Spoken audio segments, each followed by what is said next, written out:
Is it good? Okay, thanks for the introduction. Today I will be presenting four-dimensional scanning transmission electron microscopy. So again, my name is Jin Huang. I'm an assistant professor at the Ohio State University. I'm in the material science department, and I've been here since the fall of 2014. So it has been almost 6 years now. I'm affiliated to CEMAS, and my office is in CEMAS, and this is my contact information in case you want to ask. Sorry about the outside, the background noise. Sometimes something pass by and make a lot of noise. I apologize for that, but yeah. So this is my email address, and then this is my website in case you know more about my own research. Okay, so here's the overview of presentation today. So I want to talk about, I want to present on what is 4D STEM and how it is different from conventional STEM or TEM. And I want to briefly go over the current generation 4D STEM detectors and pros and cons of each of those detectors. And there's a lot of things that you can do with 4D STEM, and I'll briefly go over some of the examples of the pioneering applications of 4D STEM, and then how that impacts the materials research and the bioscience research. Okay, so I'd like to start with comparing the image modes, something that you may be familiar with, before we start discussing the 4D STEM and how 4D STEM is different from these conventional methods. So first thing that I'm showing right here, hopefully you can see my cursor well. So what we're looking at here is the ray diagram of conventional TEM, right? So this is probably something that you're more familiar with because it's actually pretty similar to any camera, optical camera or your phone camera that you're using. So it's the same principle, and very similar in terms of how the rays, the image is formed, right? So it's just that the conventional TEM, we are using the electron beam as the ray instead of the optical, the visible light. But then the lens has to be something other than the physical lens. So in this case, it has to be electromagnetic lens because we are bending the electron. So this right here is the objective lens, which forms the image of the sample. And then the sample, the image of the sample will be recorded by the CCD type detector, which has a lot of pixels, right? So, okay, so that's something that we are very familiar with, right? But now what we are primarily going to talk about today is the STEM geometry, or scanning transmission electron microscopy geometry. So as the S stands for here, it stands for the scanning, right? What that means is in this case, we have a very small probe that is usually converged so that you can have a very small tip, and the size of the tip determines the resolution of the microscopy. So usually we achieve the tip size of about 1 angstrom or lower. So, and that becomes the resolution of the technique. So now what you do is you probe you use the probe onto a sample area, and the diffraction happens right at that point of your sample because of the interaction between the incoming electron and the sample. And then the scattered electron is going to scatter everywhere, right? And it becomes a matter of how you detect them. So the conventional way of detecting these scattered electrons is using these type of point detectors. So now they can be either bright field detector or BF detector, or annular dark field detector or ADF detector, depending on where you place them. So if you're trying to form a bright field image, then you want to place the detector right along the optical axis. Or if you want to form a dark field image, then you want to place them outside, such as using this type of like an annular donut type detector. So I say it's point detector because these detectors are not pixelated, meaning that it doesn't have the sensitivity of knowing where exactly the electron is hitting. So electron can hit either, for example, here, this position of the detector, or that position of the detector, but the detector doesn't have any sensitivity. It's just going to register one count as soon as the electron hits the detector, regardless of the location on the detector. Okay, so this is the same figure that I draw differently. So now this is the annular detector that I just explained. And then you can also place other type of detectors, such as CCD type detector or pixelated stem detector that I will talk about in a moment in detail. So okay, so in that, using that type of detector, you can actually take diffraction patterns of the sample while you are acquiring the ADF, acquiring the information using the ADF detector. Okay, and you can also place a spectrometer to do energy loss analysis.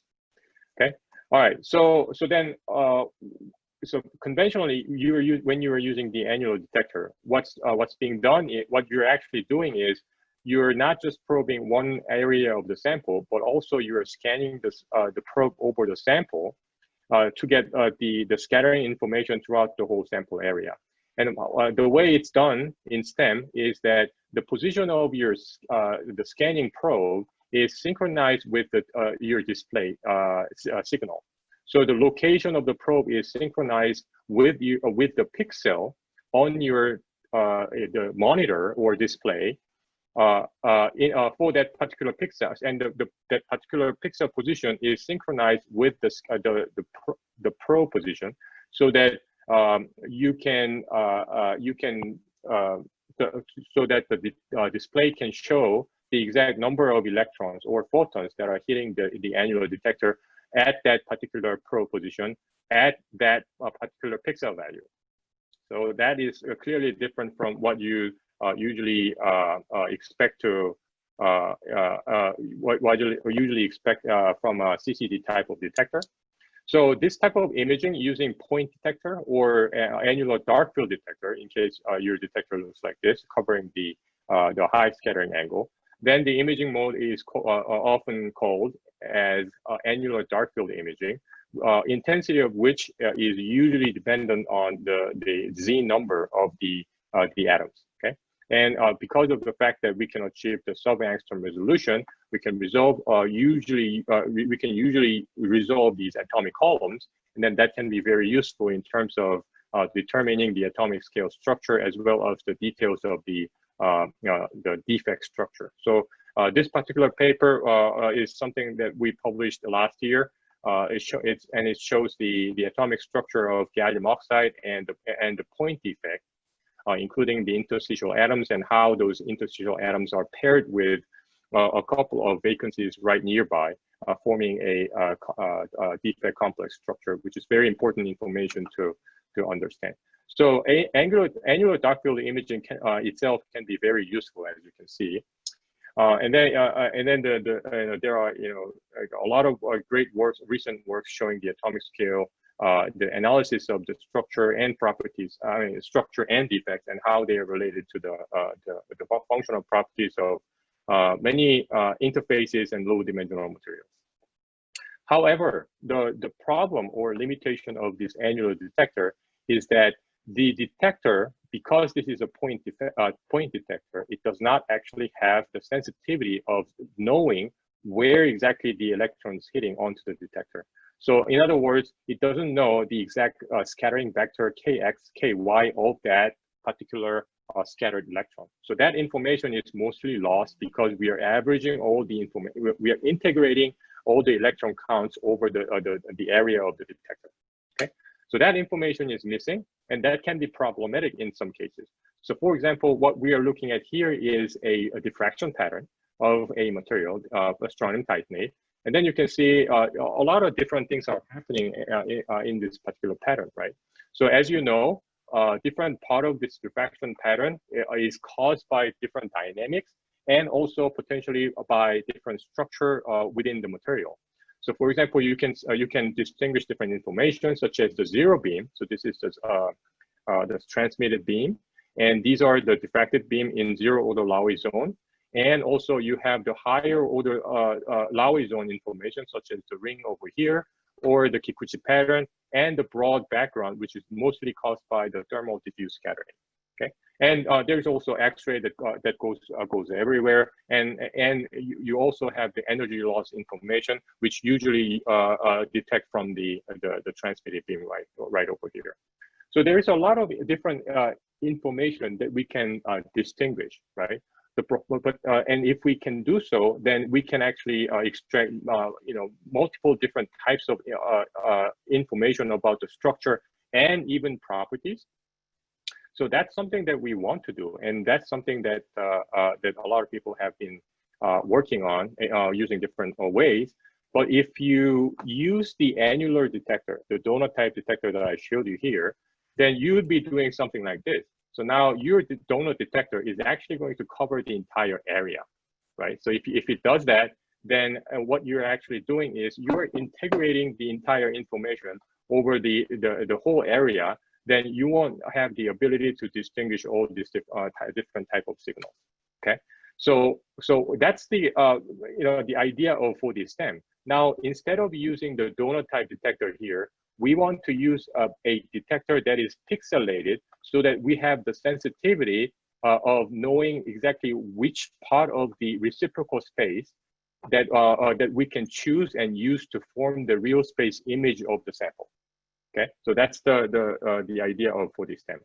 So these sentences summarize what I just mentioned. So conventional STEM detectors, such as the annular detector, does not have the K vector information, and therefore using a pixelated detector, such as like this one here, will literally open a new dimension in STEM data acquisition. Okay, and okay, well then you might want to ask, okay, what about the CCD detector, right? The CCD detector is already pixelated, and maybe we can reconstruct the information using this the CCD detector that's already available, right? The problem of this CCD detector is, yes, theoretically it's possible to use CCD detectors to reconstruct the image in any way you want, but CCD detectors are limited mostly in terms of the dynamic range as well as the readout speed. So those practical limits have prevented the CCD detectors to be used for the 4D STEM reconstruction of the materials. And I'm going to show more details of how the newest generation 4D STEM detector exceeds that what can be done with the CCD and provide new information. Okay, so now, okay, before we go into the story of the detector and everything, I want to give a more kind of intuitive sense of how the 4D STEM is working, okay? So now what we're having here is a sample that is amorphous. Now I'm showing you the diffraction data coming out of this amorphous material, which is in fact amorphous metal or metallic glass, okay? So say this is your sample, and now what we are doing is we are scanning the probe onto the sample, okay? The probe is being scanned, and this is what we're looking at here is the diffraction pattern continuously acquired throughout the sample area. Now, the probe position is continuous, meaning that we're oversampling, and what you're looking at is the diffraction pattern changing continuously throughout the area that is being scanned, okay? So what you're looking at here is the continuous change in the structure, okay? All right, so what that means is now with one scan of the probe over the sample area, you actually have this movie of diffraction patterns. And now we know what this movie is, right? It's just a stack of diffraction patterns, many of them just stacked together, right? And we know exactly which position of the sample each of those diffraction patterns came from, right? So let's say those positions are P1, P2, P3, and P4. And as I said, we usually oversample them, meaning that we make sure that they are overlapping so that we don't miss any area in between those probe positions. So now with that, what you have is a stack of diffraction patterns. I just played the movie of them so that we can just see the continuous change. But in fact, what you're having is the stack of diffraction pattern. And that is where the name 4D STEM came out. So what we have is a 2D diffraction pattern in reciprocal space. And that was combined with the two-dimensional real space area. So simply just 2D plus 2D becomes 4D STEM. So in the earlier days, people also call this technique as a scanning nanodiffraction, but nowadays it's kind of fixed as the 4D STEM. So 4D here is, unlike some of you might have imagined, does not directly involve any time dimension. It's just that it has 2D real space and 2D reciprocal space, okay? All right, so once you have the stack, and remember, this one stack is just from one scanning of the probe over the sample, okay? So that the measurement itself is very efficient for that reason. So when you have the 4D stack, then what you can do is you can actually choose any area or pixel in this reciprocal space to reconstruct the real space image of the real space sample. So now let's say we choose this particular pixel, right? So now this pixel and that pixel, they all have the same K vector of Kx and Ky, let's say. Then we know the pixel intensity of this one. Let's say that's intensity 1, I1, and I2 from here, I3 from here, and I4 from here. And we exactly know where that intensity came from in the original sample area. And those are the probe position P1 to P4. So for those positions, P1 to P4, we can assign those intensities one by one, right? Yeah, and that way you can do that for the entire the number of pixels that you have in your scanning series, and that's how you can reconstruct the image of the real space sample. And the information will be different depending on which area or pixel you choose within this reciprocal space.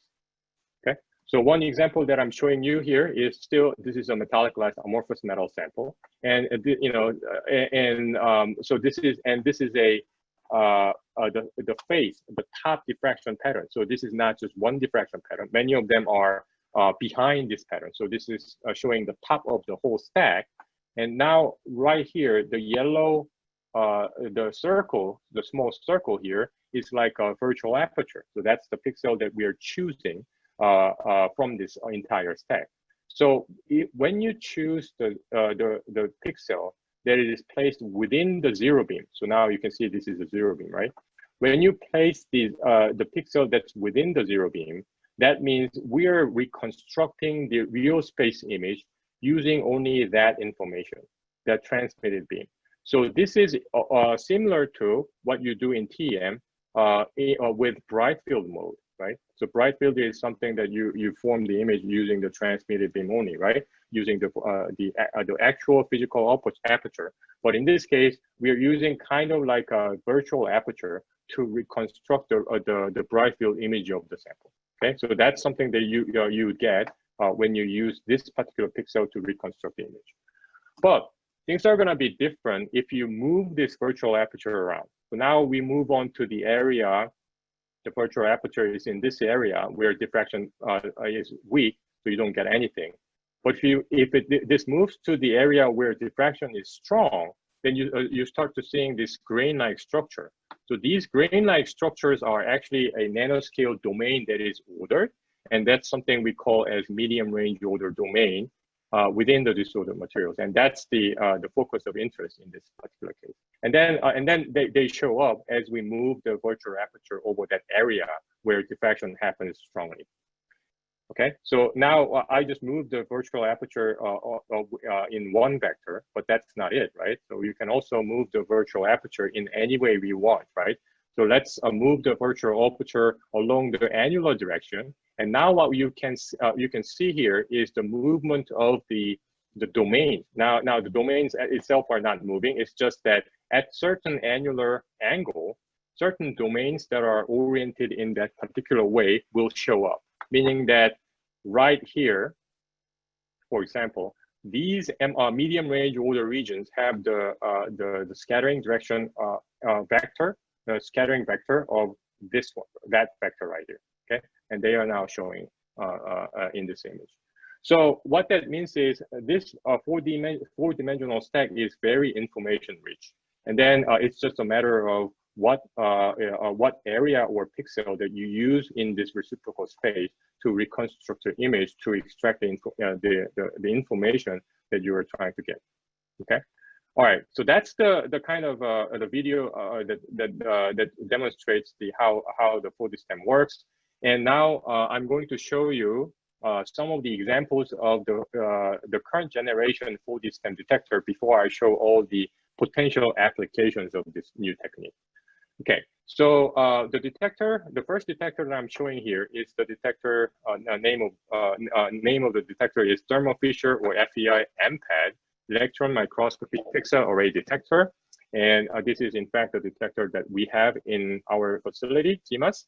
And the detector was developed a few years ago by Thermofisher. And the main thing about this detector is it only has the pixel size of 128 by 128. So now if you compare that to conventional CCD detector, that's very small, right?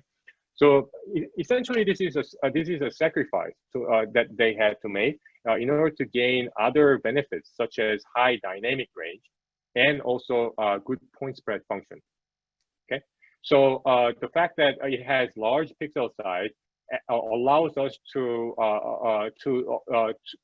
allows for each pixels to have high tolerance or to the incoming the electrons, and then it can achieve the true 32-bit, which is a lot higher than what you normally expect in CCD type detectors, which is usually 16-bit. Okay, and the fact that the pixels are large in real space, right? Because detectors are in real space. It means that the point spread, I'm sorry, this is in reciprocal space. What that means is the real space point spread function is going to be very narrow, very sharp, and which helps achieving low noise in the data. Okay, so high dynamic range and the low noise is the main benefit of this particular detector. But the limitation is, of course, because of the fact that the pixel size is so small, we can only cover small field of view in real space, even though you use a very long camera length. And also although the readout speed is very fast, because that's one of the requirements, right? To scan the area in a reasonable amount of time. So it's fast, but it's not so fast, right? Not that fast. So currently the readout speed is limited to about 0.86 millisecond or 1 millisecond per pixel, which is okay. But you know, if you convert that into the overall frame time, usually that means it takes about 10 seconds or 30 seconds to acquire one frame, which is okay for most of the imaging. But a lot of times we need faster scan speed or shorter frame time to do something more advanced, right? So so that's something that the manufacturer is currently working on. So Thermofisher EMPAD, this is a generation 1. Now currently, as far as I know, they're working on the generation 2 EMPAD, and I think they decided to go for faster readout speed rather than going for higher pixel size.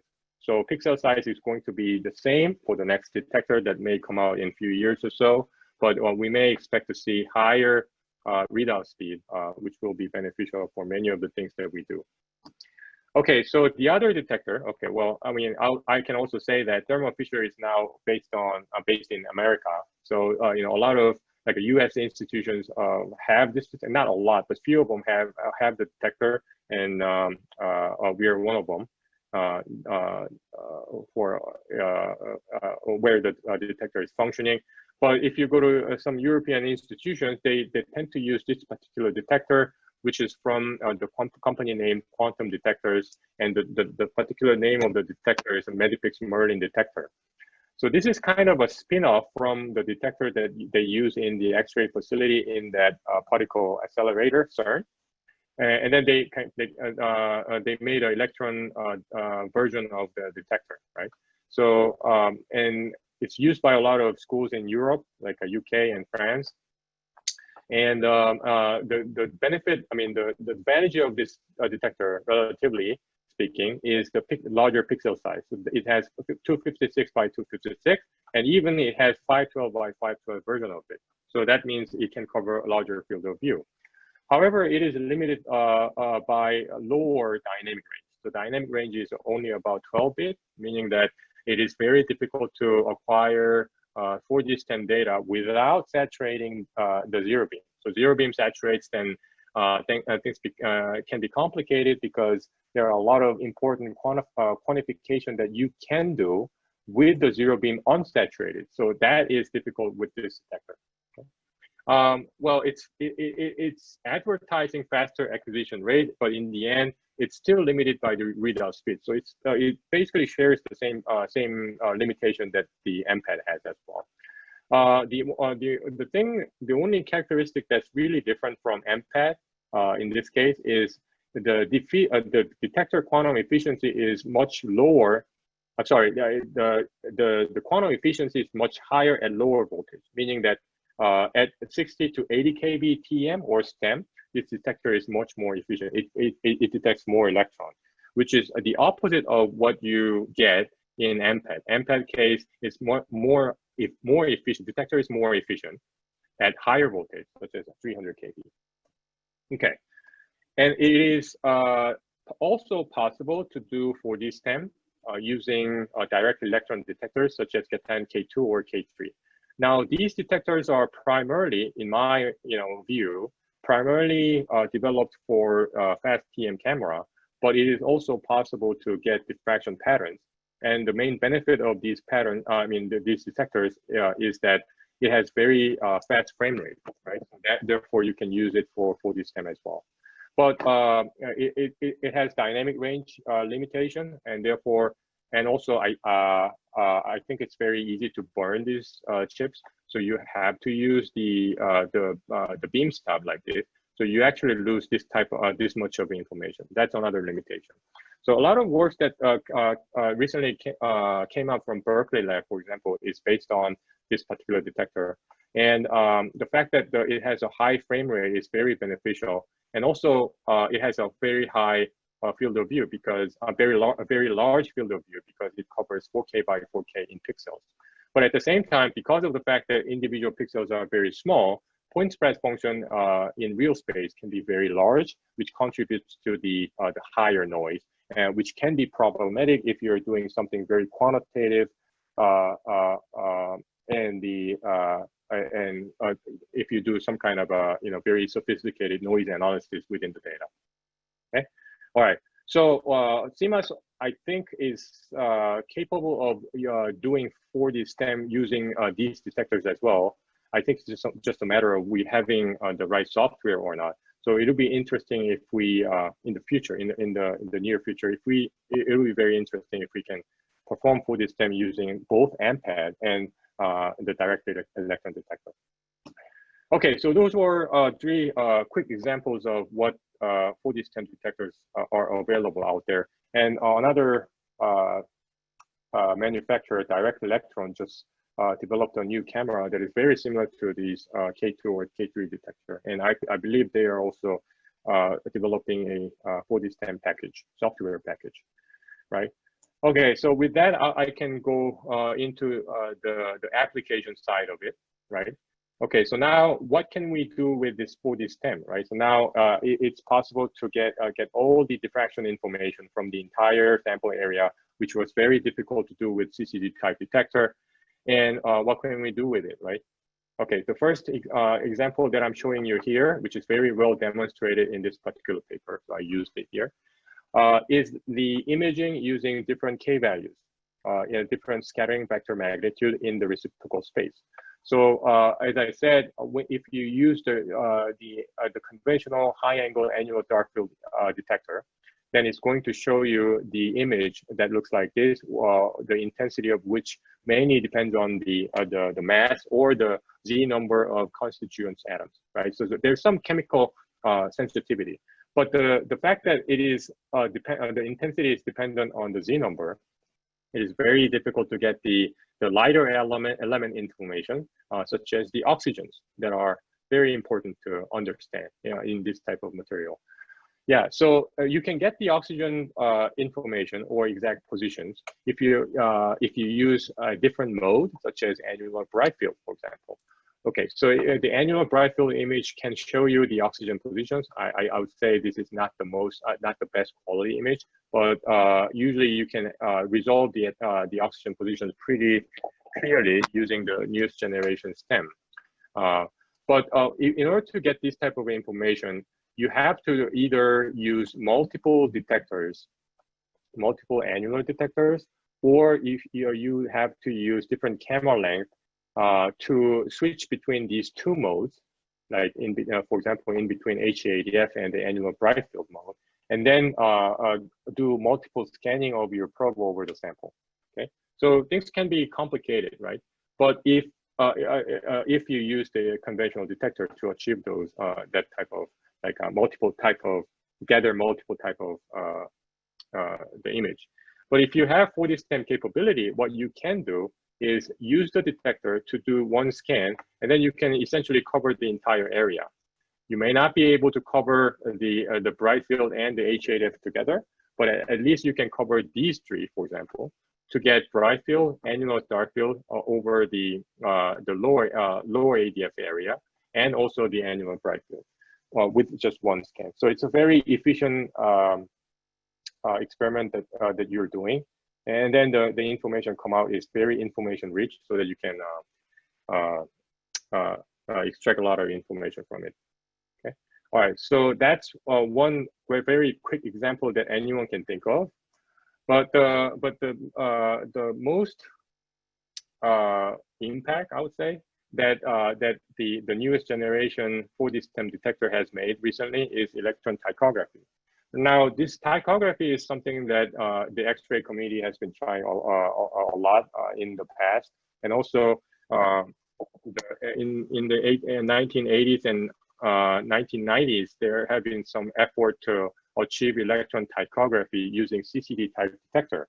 But that was pretty difficult back then because of all the limitations of those conventional detectors that I mentioned. So idea is that, okay, so you're using stem mode, but not only acquiring the high angle scattering information, there are ways to recover the phase information. So one example is using the overlap, the probe overlapping in the diffraction pattern. And then that gives you ability to reconstruct the phase information from the stem data. And then that will effectively increase your spatial resolution by a lot. Okay. And then that was demonstrated recently by this group at Cornell, and they were using 80 kV, which is low, and usually you get spatial resolution of 1.5 angstrom. So it's pretty low resolution, much lower than what you get at higher acceleration voltage.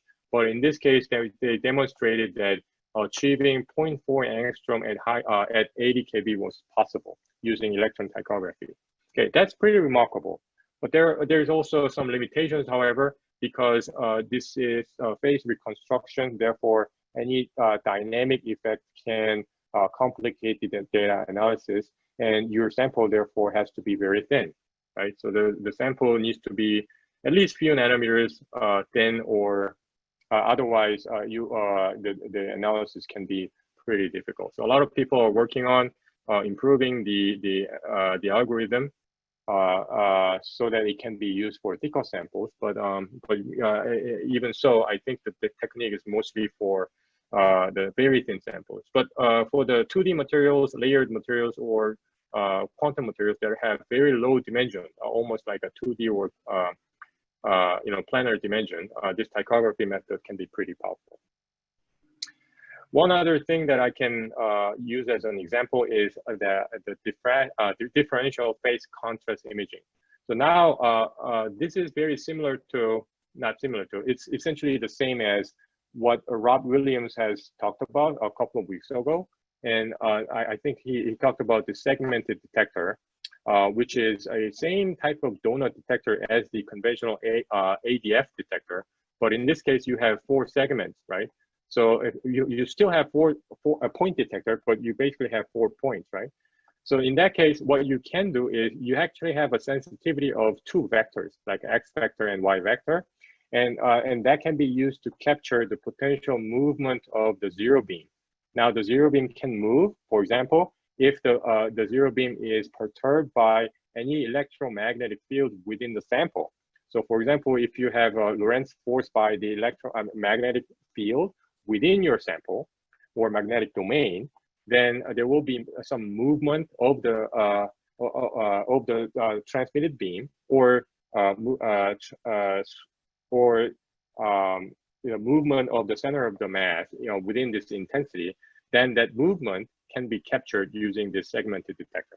Now that's the idea. So okay, so we want to get the movement, right, information, but the complication is that if you use such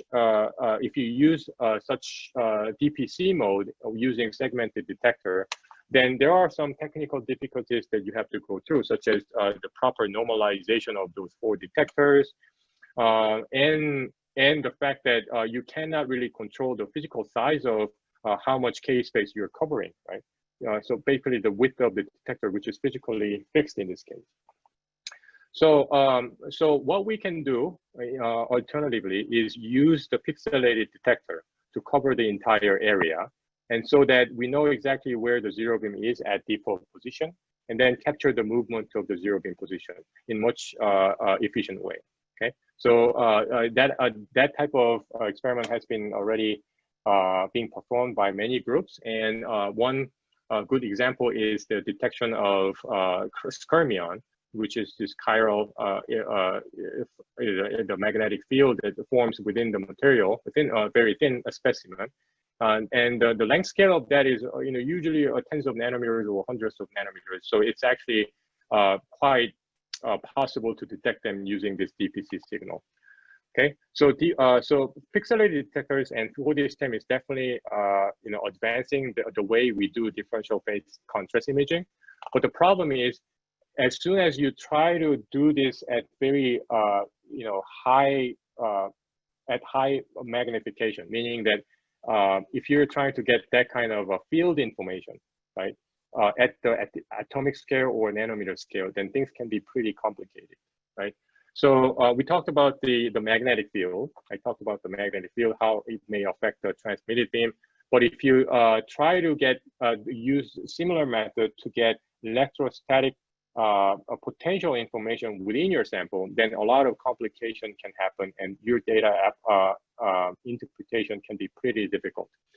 So many groups have published and claimed that they see what they should see, they're supposed to see, how the potentials are distributed, and some of those experiments are done with pixelated detector. But everyone agrees that there are a lot to consider here, and there can be a lot of artifacts that can be caused by, for example, diffraction contrast that we are not interested in this particular case, or the probe channeling through the whole column, because you're looking at the crystal structure. It's a column, right? The column can have very complicated probe oscillation behavior due to channeling, and that can also complicate the behavior. So that's very well demonstrated in our simulation paper that we published in 2016. So there's a lot of potential here for the DPC, but there's still a lot to figure out before we actually can perform this in a very reliable way. Okay, so something that's more easy to do would be the diffraction contrast imaging. So this is something that's very similar to what you do in conventional TEM. So a lot of you do diffraction contrast imaging in using two beam condition to get the defect information and all that. So you can do something very similar in using 4D STEM, but in a much more efficient way. Right, so because all you need is just one scan, and you get all the diffraction patterns, and you use the virtual aperture to form the image. So now that may not be as sophisticated as what you do in conventional TEM, such as using two beam condition, but you can probably get also optimize the condition to get similar information. Okay.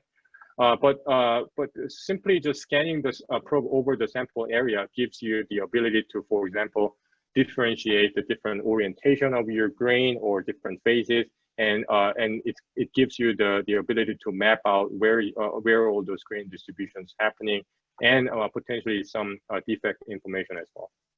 Really depends on how you optimize the technique and what magnification that you use. But it's really, well, you can definitely achieve higher resolution than what you can do with conventional TEM or EBSD. or I would say not the resolution, but the site specificity would be much higher if you do this in STEM rather than using a larger beam such as in conventional TEM. All right. Okay, so that was the diffraction contrast, and what we can also think of doing is something similar, but using not the zero order Laue zone diffraction information, but we can also use the higher order Laue zone information, right? So this is one example paper that I really like. That was actually published in 2010 when the 4D STEM detector was not available. And in fact, they used a ring type detector, which is a point detector, ADF detector, but it's very narrow. So it's a very narrow ring detector that allows you to choose one HOLZ ring, right? Yeah, so in case of having extended ordering within the lattice, then that extended length scale ordering will generate extra HOLZ ring. So in order to be able to visualize the extra atoms, they only use the HOLZ ring that's showing up here, and then did this imaging, okay? And then you can see the extended the structure that's showing up in the resulting ADF image. So we can do this, something very similar to this, this can be very useful in terms of determining the chemical ordering in a lot of these compound materials and semiconductors, such as aluminum gallium nitride or aluminum gallium oxide, or something, anything that's 2,4-nitride related, where this chemical ordering is a big issue, and there's no clear understanding of how this chemical ordering is happening. And 4D STEM can definitely suggest a good path to get to the answer, whether the ordering is happening or not within the structure. Okay, and this is a paper that we published a few years ago, and this is a simulated paper that suggests another possibility of how we can utilize the 4D STEM for detection of point defects, especially the vacancy detection. So our simulation of diffraction pattern, which are these two, with or without the vacancy within this atomic column, shows that there is an extra ripple that is caused by the individual vacancy within the K range of about 20 to 40 milliradian. And that signal, difference in the signal between these two are very significant, meaning that if we limit the detection area to only that 20 to 40 milliradian angle, then the intensity of the column that contains the vacancy will be substantially dependent on the depth of the vacancy through the beam direction. Okay, so this suggests a new way of studying the individual vacancies and point defects, and that sensitivity is much higher than what you can achieve using conventional HADF or bright field imaging instead. Okay, so that's something that we're currently working on and demonstrate experimentally.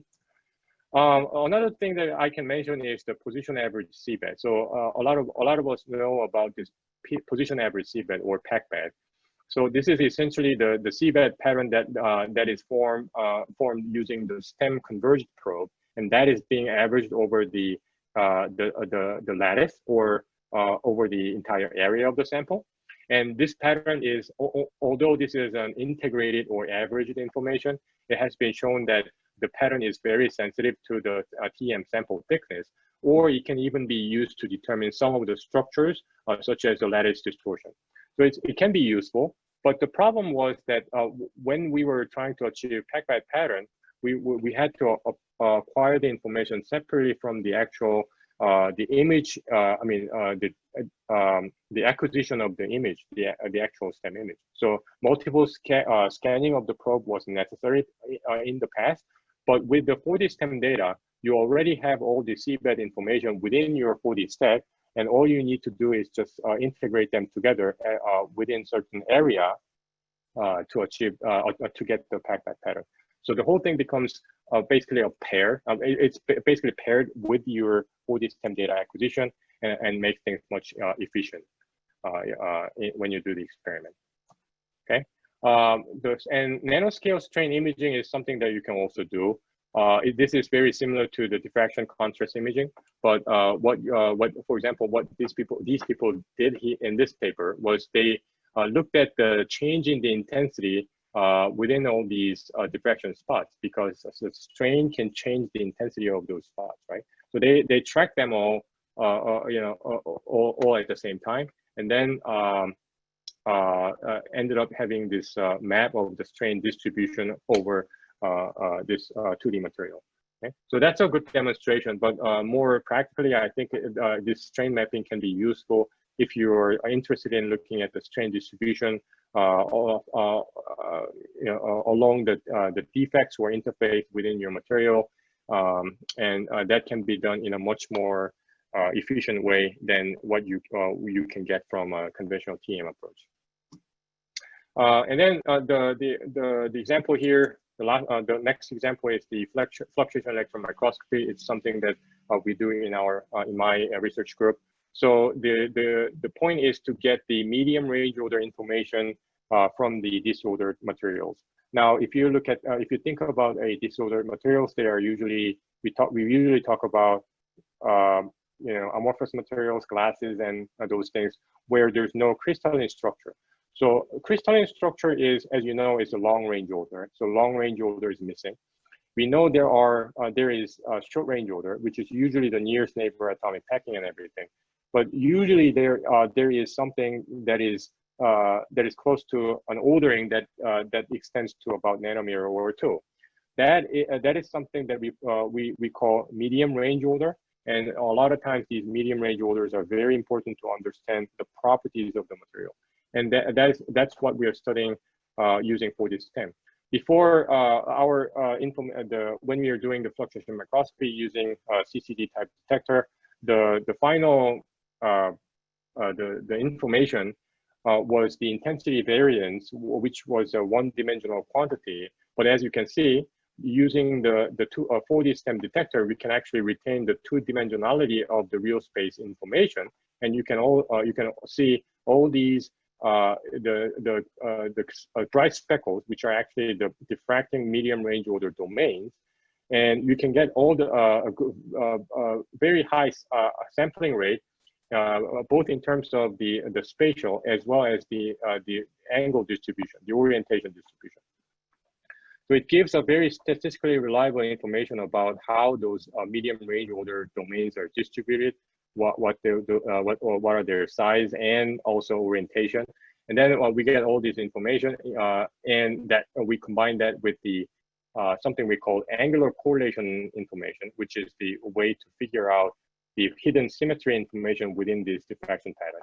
And then that structure information is combined compared to the properties in order to establish the structure property relationships. Okay, yeah. So that's something that we're working on using the pixelated detector at the moment. Finally, the example that I'm showing you here is the application to biomaterials and medical science, right? So I used two different papers to show the examples. This particular one is the peptide crystal. So they crystallize and they are interested in their domain, their grain structure, or sort of like their distribution, right? So the principle is the same as the diffraction contrast imaging that I showed you earlier. But the key point for their research, like these ones here, is the dose efficiency. If they want to get these type of diffraction information from their material, which is very bin sensitive, then the controlling dose is very important. And for the STEM detector, because of the high signal to noise ratio and the fast acquisition rate, this can certainly more beneficial than what you can do with conventional TEM. Okay, all right. So this is a very active area that people kind of get people are getting involved nowadays. And one last thing that I want to advertise here is the 4D STEM Symposium that we are organizing at the microscopy and microscopy analysis meeting, which is supposed to be in August. Now, this meeting, like a lot of other conferences, this has converted into a online meeting. So anyone can attend with much cheaper registration fee. And unlike the physical conferences, we don't have to be in one room at a time. So all the recordings will be available after the presentation, so you can access them anytime you want after the meeting. So this is a 4D STEM symposium that includes the material science and biological research. Myself, Dave Miller, and Damian McArthur has organized this. And as you can see, we have included a lot of invited speakers that have from different institutions who have been contributing to the field of 4D STEM. Okay, all right, so okay, so that was the advertisement. And finally, the status of our 4D STEM in CEMAS. Right now, the EMPAD detector is installed in the Titan 2 microscope, which has the spatial resolution of about 1.3 angstrom. But now we have this Titan CEMAS microscope, which achieves a higher resolution.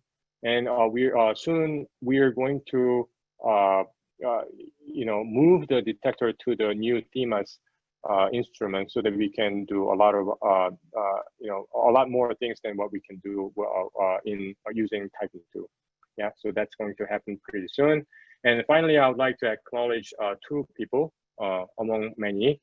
The first one is Professor Dave McCrum, who is the director of CEMAS, who contributed significantly to the purchase and the management of the EMPAD detector in our center, and Dr. Robert Williams, who is taking care of this detector every day and allow users to use it and help them acquire the data. I greatly appreciate his effort, and the Thermofisher Scientific Company for allowing us to have this detector.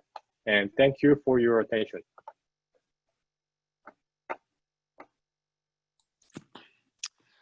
Thanks, Jinwoo, for giving a very interesting talk about the 4D STEM with a lot of really cool applications that are going on with it.